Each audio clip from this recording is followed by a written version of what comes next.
Sa ngala ng Ama at ng Anak at ng Espiritu Santo. Amen. Ang panalangin ay maaaring naririnig na malakas o tahimik. Maaari ding pribado o sa gitna ng maraming tao, formal o hindi formal. Lahat ng panalangin ay iniaalay ng may pananampalataya sa pangalan ng Panginoong Hesus at sa pamamagitan ng kapangyarihan ng banal na Espiritu. Ang panalangin ng mga Kristiyano ay nakadirekta sa tatlong persona ng Diyos sa Biblia. Nananalangin tayo sa Ama sa pamamagitan ng Anak at sa kapangyarihan ng banal na Espiritu. Ang masasama ay walang pagnanais na manalangin, ngunit ang mga anak ng Diyos ay may likas na pagnanasang manalangin. Halina at sabay-sabay tayong manalangin sa Diyos na buhay. Salamat, Panginoon kong Diyos na buhay. Salamat po sa pagbibigay sa akin ng aking mga kailangan. Salamat po sa aking asawa na laging nasa aking tabi sa hirap man o ginhawa, sa ngiti man o luha. Salamat po sa aking pamilya na patuloy na nakaalalay sa aking paglalakbay sa mga lubak ng buhay. Salamat po sa aking mga kaibigan na hindi ako iniiwan at ako'y nauunawaan kahit ako'y may kasalanan. Salamat po sa mga pinuno ng bayan na araw-gabing pinapasan at gumagampan ng mga tungkuling nakaatang. Salamat po sa Ama, sa Anak at sa Espiritu Santo na siyang nagpapaikot ng mundo at gumagabay sa mga tao sa kanilang tinutungo. Maraming salamat po. Amen. Paano ako nagpapasalamat at nagpupuri sa iyo para sa walang hanggang buhay na ibinigay mo sa akin sa pamamagitan ng iyong kahangahangang biyaya at pagmamahal. Naway lumaki ako araw-araw upang maging higit na katulad mo, puno ng habag at kabaitan.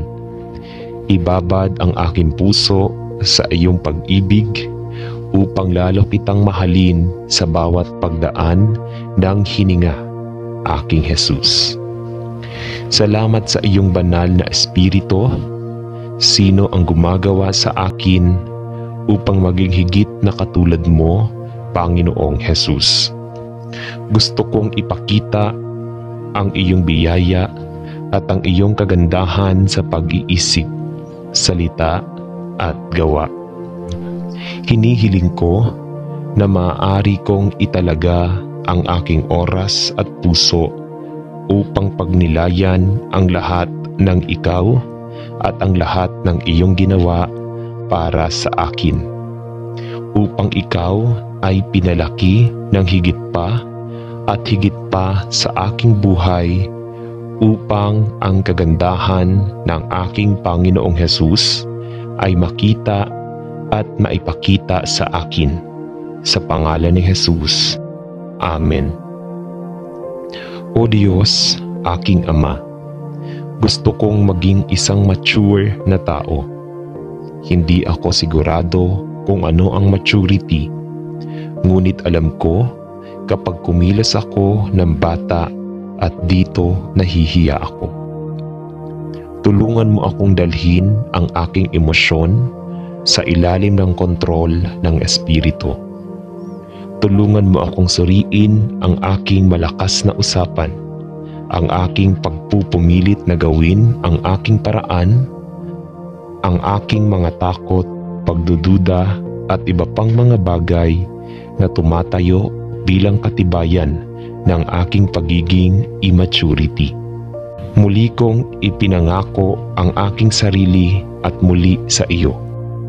Tulungan mo akong maging isang kaluwalhatian at hindi isang kahihiyan, habang ipinahahayag ko ang iyong pangalan.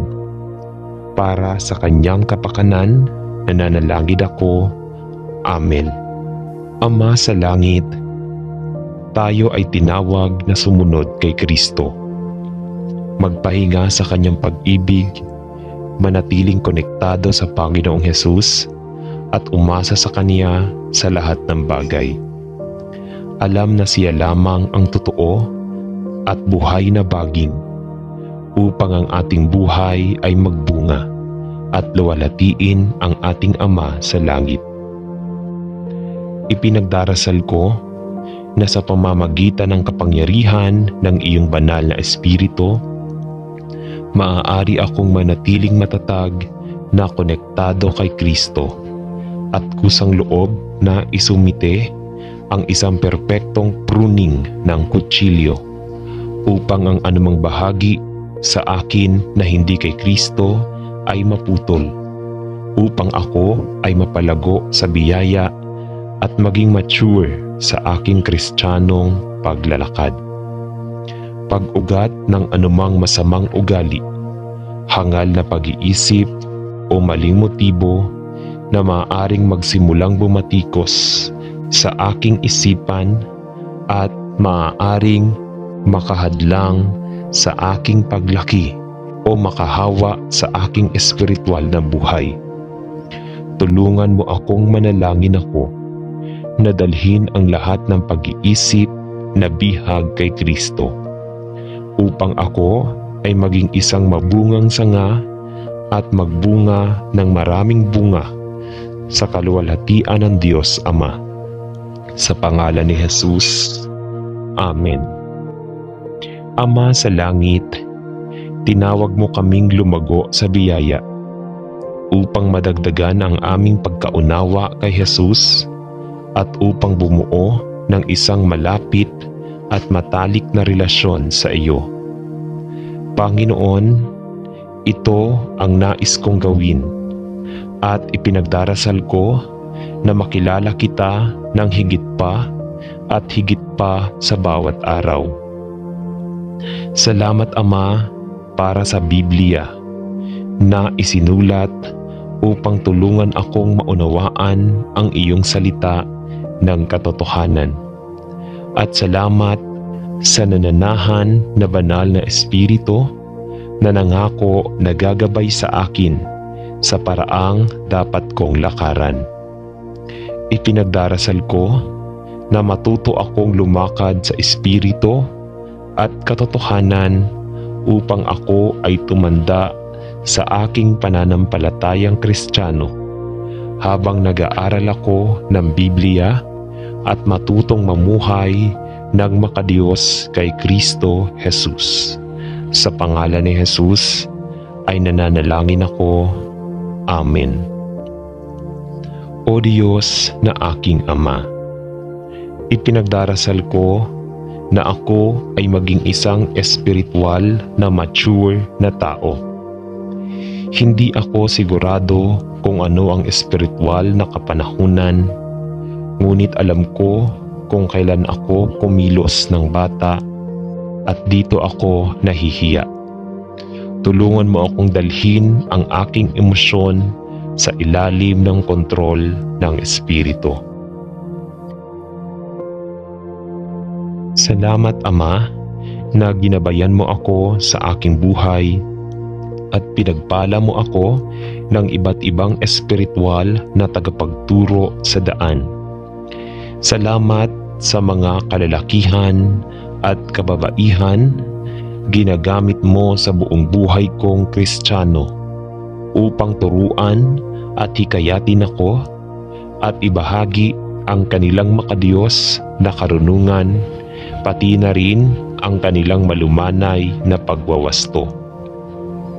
Bigyan mo ako ng maunawaing puso at espiritong matuturuan upang mabigyang puso ang mga espiritual na aral na matututunan ko sa iyo, at naway gamitin kita bilang matupad ang mabubuting gawa na iyong inihanda para sa akin. Sa pangalan ni Jesus ay nananalangin ako. Amen. O Panginoong Hesus, kung paano ako nagpapasalamat at nagpupuri sa iyo para sa walang hanggang buhay na ibinigay mo sa akin sa pamamagitan ng iyong kahangahangang biyaya at pagmamahal.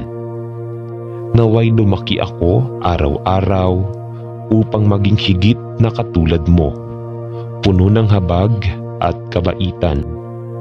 Ibabad ang aking puso sa iyong pag-ibig, upang lalo kitang mahalin sa bawat pagdaan ng hininga, aking Jesus. Salamat sa iyong banal na Espiritu na siyang nagpapalaki sa akin na higit na katulad mo, Panginoong Jesus.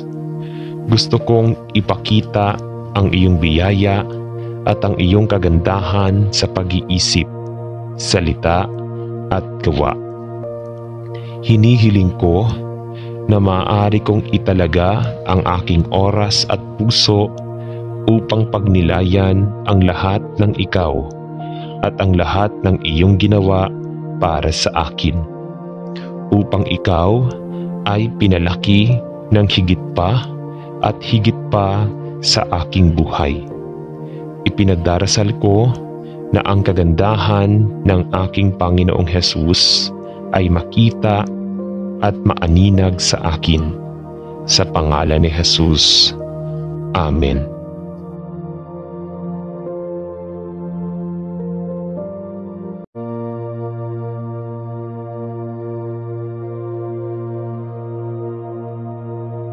Sa ngala ng Ama at ng Anak at ng Espiritu Santo. Amen. Ang panalangin ay maaaring naririnig na malakas o tahimik. Maaari ding pribado o sa gitna ng maraming tao, formal o hindi formal. Lahat ng panalangin ay iniaalay ng may pananampalataya sa pangalan ng Panginoong Hesus at sa pamamagitan ng kapangyarihan ng banal na Espiritu. Ang panalangin ng mga Kristiyano ay nakadirekta sa tatlong persona ng Diyos sa Biblia. Nananalangin tayo sa Ama sa pamamagitan ng Anak at sa kapangyarihan ng banal na Espiritu. Ang masasama ay walang pagnanais na manalangin, ngunit ang mga anak ng Diyos ay may likas na pagnanasang manalangin. Halina at sabay-sabay tayong manalangin sa Diyos na buhay. Salamat, Panginoon kong Diyos na buhay. Salamat po sa pagbibigay sa akin ng aking mga kailangan. Salamat po sa aking asawa na laging nasa aking tabi sa hirap man o ginhawa, sa ngiti man o luha. Salamat po sa aking pamilya na patuloy na nakaalalay sa aking paglalakbay sa mga lubak ng buhay. Salamat po sa aking mga kaibigan na hindi ako iniiwan at ako'y nauunawaan kahit ako'y may kasalanan. Salamat po sa mga pinuno ng bayan na araw-gabing pinapasan at gumagampan ng mga tungkuling nakaatang. Salamat po sa Ama, sa Anak at sa Espiritu Santo na siyang nagpapaikot ng mundo at gumagabay sa mga tao sa kanilang tinutungo. Maraming salamat po. Amen. Paano ako nagpapasalamat at nagpupuri sa iyo para sa walang hanggang buhay na ibinigay mo sa akin sa pamamagitan ng iyong kahangahangang biyaya at pagmamahal. Naway lumaki ako araw-araw upang maging higit na katulad mo, puno ng habag at kabaitan. Ibabad ang aking puso sa iyong pag-ibig upang lalo kitang mahalin sa bawat pagdaan ng hininga, aking Jesus. Salamat sa iyong banal na Espiritu. Sino ang gumagawa sa akin upang maging higit na katulad mo, Panginoong Jesus? Gusto kong ipakita ang iyong biyaya at ang iyong kagandahan sa pag-iisip, salita at gawa. Hinihiling ko na maaari kong italaga ang aking oras at puso upang pagnilayan ang lahat ng ikaw at ang lahat ng iyong ginawa para sa akin, upang ikaw ay pinalaki ng higit pa at higit pa sa aking buhay, upang ang kagandahan ng aking Panginoong Jesus ay makita at maipakita sa akin. Sa pangalan ni Jesus. Amen. O Diyos, aking Ama, gusto kong maging isang mature na tao. Hindi ako sigurado kung ano ang maturity, ngunit alam ko kapag kumilos ako ng bata at dito nahihiya ako. Tulungan mo akong dalhin ang aking emosyon sa ilalim ng kontrol ng Espiritu.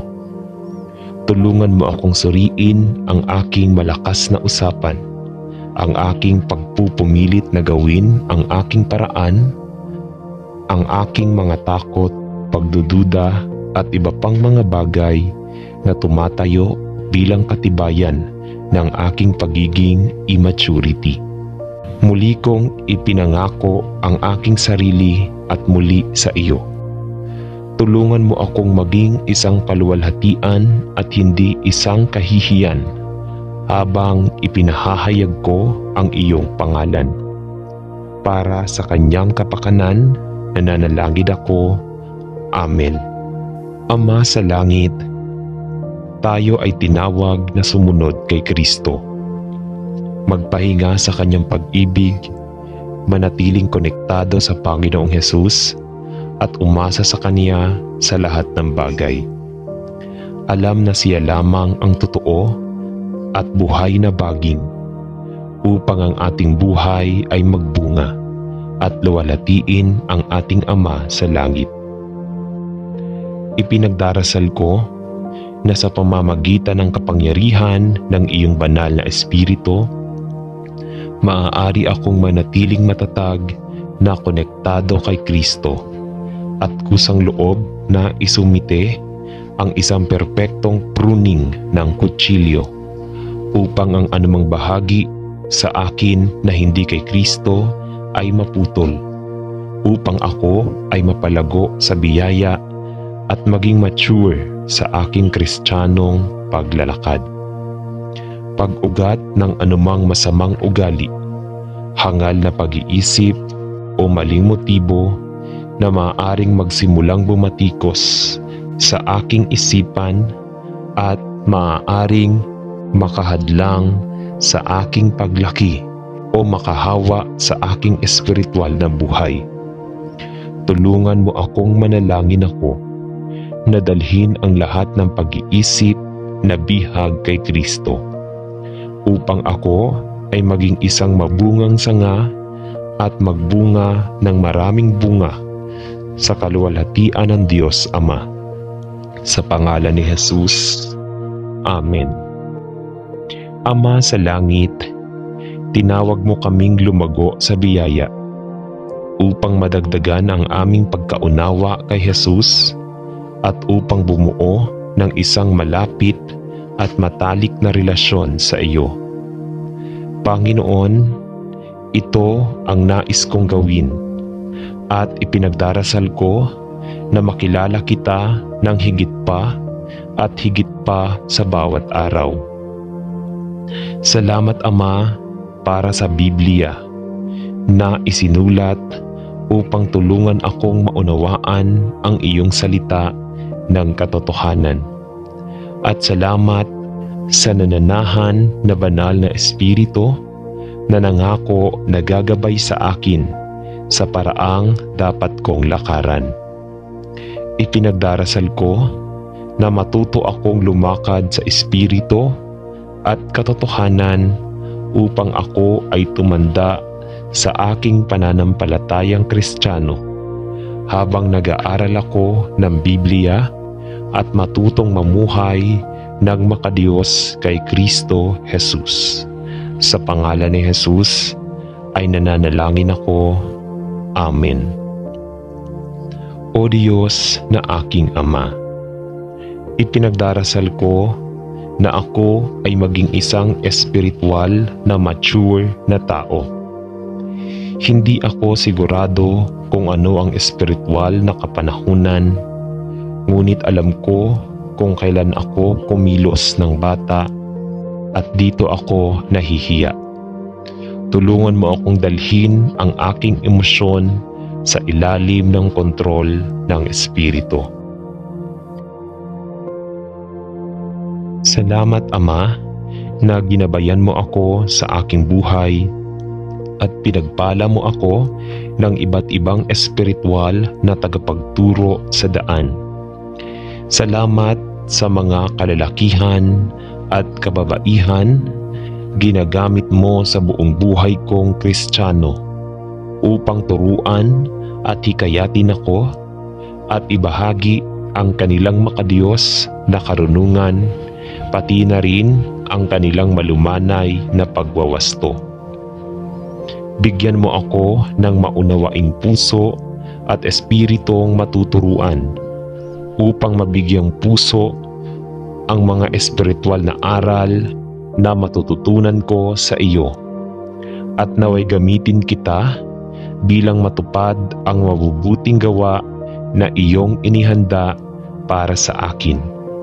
Sa pangalan ni Jesus ay nananalangin ako. Amen. O Panginoong Jesus, kung paano ako nagpapasalamat at nagpupuri sa iyo para sa walang hanggang buhay na ibinigay mo sa akin sa pamamagitan ng iyong kahangahangang biyaya at pagmamahal. Naway lumaki ako araw-araw upang maging higit na katulad mo, puno ng habag at kabaitan. Ibabad ang aking puso sa iyong pag-ibig upang lalo kitang mahalin sa bawat pagdaan ng hininga, aking Jesus. Salamat sa iyong banal na Espiritu na siyang nagpapalaki sa akin na higit na katulad mo, Panginoong Jesus. Gusto kong ipakita ang iyong biyaya at ang iyong kagandahan sa pag-iisip, salita at gawa. Hinihiling ko na maaari kong italaga ang aking oras at puso upang pagnilayan ang lahat ng ikaw at ang lahat ng iyong ginawa para sa akin, upang ikaw ay pinalaki ng higit pa at higit pa sa aking buhay. Ipinagdarasal ko na ang kagandahan ng aking Panginoong Jesus ay makita at maaninag sa akin. Sa pangalan ni Jesus. Amen.